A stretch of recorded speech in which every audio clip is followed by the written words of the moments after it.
बिस्मिल्लाहिर्रहमानिर्रहीम इय्याका नअबुदु व इय्याका नस्तईन।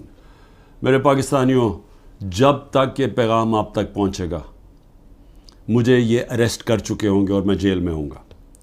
तो मेरी आपसे सिर्फ एक ही रिक्वेस्ट है, अपील है कि आपने घरों में चुप करके नहीं बैठना।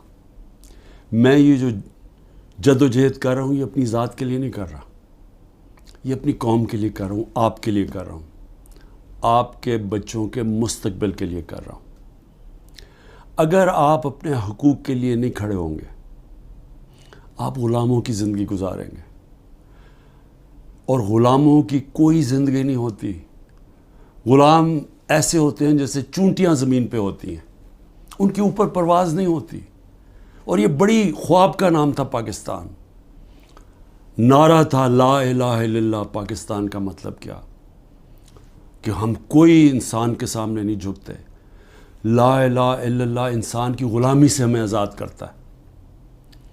और हमारे नबी सल्लल्लाहु अलैहि वसल्लम ने अपनी मदीना की रियासत में सबसे पहले इंसानों को आज़ाद किया था अदल और इंसाफ दे के। ये है जंग इंसाफ की, आपके हकूक़ की, आपकी आज़ादी की। और कभी भी याद रखें, कोई आज़ादी प्लेट में रख के नहीं देता। जिस तरह मैं कहता हूँ ज़ंजीरें गिरती नहीं हैं, तोड़नी पड़ती हैं।